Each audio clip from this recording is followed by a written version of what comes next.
تو یہ ایک عنصر ایک اور بڑا اس میں سامنے آ گیا. جی اچھا، یہ جیسے آپ نے ابھی کہا کہ ہزارہ برادری پر بھی حملے ہوتے رہے اور مسجدوں پر بھی، درگاہوں پر بھی، لیکن سوال یہاں پر یہ ہے کہ بالکل ہزارہ برادری پر بھی حملے ہوئے کوئٹہ میں، لیکن آخر وہ لوگ تو اصلاً پاکستان سے تو نہیں ہیں، بعد میں پاکستان میں آئے، افغانستان سے ہیں، پھر ان پر حملے بھی ہوتے ہیں اور پھر وہ پورے پاکستان کو بھی بند کر دیتے ہیں. تو سننے میں کچھ خبریں یہ بھی آئی ہیں کہ ہزارہ برادری کے جہاں پر وہ رہتے ہیں وہاں پر ان کے اپنا ہی ایک ایسی جگہ ہے جہاں پر نو گو ایریاز جنہیں کہا جاتا ہے. آپ کیا سمجھتے ہیں کہ اس میں ایک فرقہ وارانہ بھی کچھ عناصر ہو سکتے ہیں جو دہشت گردی کے واقعات میں؟ عموماً وہ لوگ معذرت کے ساتھ میں عموماً جب باہر بیٹھے ہوئے لوگوں سے یہ کوئی کسی اپنے پاکستان اور کسی صوبے اور علاقے کے بارے میں گفتگو سنتا ہوں تو مجھے اپنے استاد کا یہ کہتا ہے کہ آپ اس جگہ کے بارے میں گفتگو کرنے سے پرہیز کریں جب تک آپ وہاں نہیں گئے ہیں. یہاں تو یہ ہے کہ لوگ کبھی پشاور گئے ہیں، نیوزی پہ بات کرتے ہیں. کوئٹہ جو ہے میرا دوسرا گھر رہا ہے پچھلے 40 سال سے. اور آپ جو کہہ رہے ہیں نوگو ایریا، اس علاقے میں ہزارہ میں جا کے میں نے کئی ڈاکومنٹری بنائی ہیں. وہ دراصل کیونکہ ہزارہ لوگ اپنے چہرے کی وجہ سے پہچانے جاتے تھے، اس لیے انہیں خاص طور پہ ٹارگٹ کیا جاتا تھا. پھر خود ہی وہاں کے جو عسکری اداروں نے ایک حکمت عملی کے تحت اس علاقے کو ایک الگ کیا. یہ درست ہے کہ اس میں ایک باہر کا ایلیمنٹ ضرور ہوگا، لیکن جو مساجد میں یا امام بارگاہ میں یا ہزاروں کو نشانہ بنایا گیا تو وہ تو یہی لشکر اور سپاہ تھے نا جو مسلک کی بنیاد، ورنہ یہ ہزارہ تو آج تھوڑی ہے، یہ تو 100 سال سے رہ رہے تھے، یہ اس کی پوری تاریخ تھی.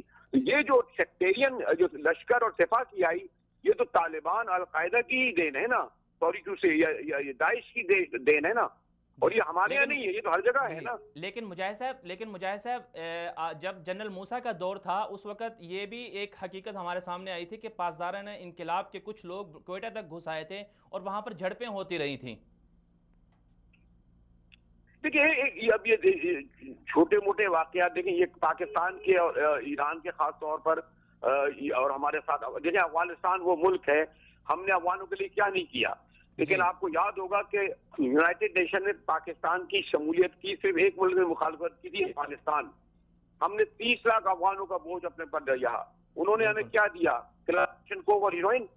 اور اس کے بعد جو پھر یعنی یہ جو آپ پنجابی طالبان کہہ لیں اور پاکستانی طالبان کہہ لیں اور افغان طالبان کہہ لیں، انہوں نے کس کو نشانہ بنایا؟ ہمارے عام لوگوں کو. یہ جو 50,000 شہری مارے گئے، ان بیچاروں کا کیا قصور تھا؟ یہ تو پورے کراچی سے لے کر پشاور تک جو بنایا انہوں نے خود دھماکوں اور خودکش حملوں کے ذریعے.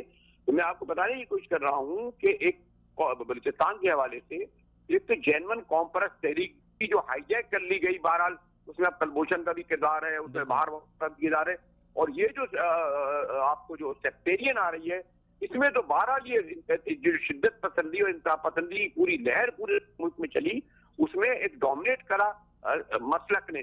اب میں آپ کیا کہوں، آپ کے خود اپنے آپ میں وہ جو اس کو چاہے وہابیت کی تحریک کر لیں، چاہے وہ اس کو کوئی اور نام دے دیں، یہ تو ایک یہ جو بدقسمتی سے جو دین اور مذہب جو مسلک سے بالاتر ہوتا تھا اس کو انہوں نے لشکروں اور سپاہوں نے مسلک میں تقسیم کر دیا. جی بالکل، یہ مذہبی فرقہ واریت بھی ہوئی، لیکن اب سوال مجاہد صاحب آپ سے یہ بھی ہے کہ جو اس مذہبی فرقہ واریت کو لایا کون، ان کو سپورٹ کرنے والے کون لوگ رہے؟ کیا اب دیکھیں اب ہمارے سامنے دیکھیں، اب افغانستان کا بھی آپ نے کہا کہ افغانستان کا بھی لانے والے تو ہمارے بیچارے، اللہ ان کو غریق رحمت کرے، اور ہمارے مذہب میں یہ نہیں سکھاتا کہ کوئی گزر جائے. یہ تو ہمارے جنرل ضیاء الحق صاحب تھے نا، جنہوں نے امریکنوں کو لے کے آئے، جو CIA کا اسلحہ لے کے آئے، پھر سارے دنیا سے ان لوگوں کو جمع کرا، انہیں پاکستانی پاسپورٹ دیا. 20 لاکھ افغانوں کو ہم نے پاکستانی پاسپورٹ دیے کہ واشنگٹن کا، جنہوں نے ان تمام گلبدین تمیز اختیاروں کو بٹھایا اور ہم کو اب وہ چھوڑ کے چلے گئے.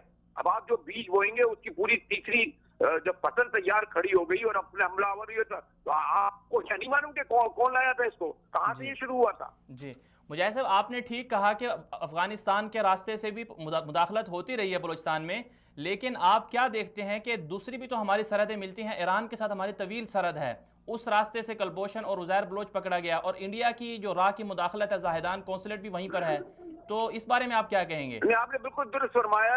اس وقت جو ہے ایران جو ہے، اب آپ بلکہ مجھے وہ تصویر دیکھ کر افسوس ہوا تھا کہ جس میں مودی جو گجرات کے مسلمانوں کا قاتل تھا وہ بائیں ہاتھ پر ایرانی صدر اور دائیں ہاتھ پر افغانی صدر کے ساتھ وہ کھڑا ہوا تھا دائیں بائیں.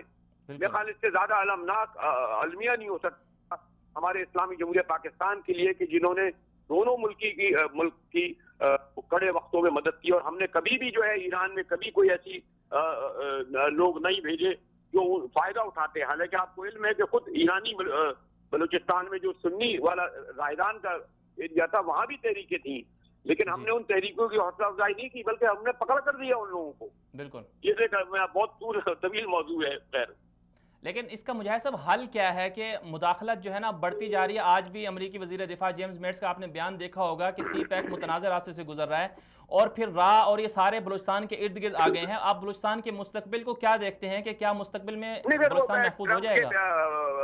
ٹرمپ کے بیان کو میں سنجیدگی سے نہیں لیتا, لیکن یہ ضرور ہے کہ جو سب سے زیادہ سی پیک سے تکلیف امریکہ کو بھی ہے, ایران کو بھی ہے, افغانستان کو بھی ہے اور انڈیا کو بھی ہے, کیونکہ غالباً یہ سب سے بڑا انویسٹمنٹ ہے اس پورے ریجن میں پاکستان کا, یعنی $56 ارب. یقیناً یہ پاکستان کے لیے ایک گیم چینجر ثابت ہوگا. اسی لیے آپ یہ دیکھ رہے ہیں کہ یہ ایک سی پیک کے خلاف سازش ہے تاکہ ڈی اسٹیبلائز کیا جائے. اور بیچارے چینی جن سے ہماری عظیم دوستی تھی ان کے لوگوں کو اغوا کیا جا رہا ہے, انہیں مارا جا رہا ہے, انہیں ڈرایا جا رہا ہے. لیکن میں یہ بتا دوں کہ جو اب بلوچستان میں وہ صورتحال نہیں ہے جو چند سال پہلے تھی. میں بہت الحمدللہ اس پر بہت حد تک قابو پا لیا گیا ہے, اس دہشت گردی پر, اس تقریب پر. اور اتنا دکھا واقعات وہ تو آپ کہیں بھی نہیں روکتے. جب امریکہ میں لاس اینجلس میں ہو جاتا ہے, جب اسپین میں ہو جاتا ہے, جب تو پھر آپ یعنی اب تو لندن میں نہیں رکتا, امریکہ میں نہیں رکتا. بالکل اب بلوچستان بہتر ہو گیا ہے. بہت شکریہ مجاہد بریلوی صاحب, آپ نے ہمیں وقت دیا.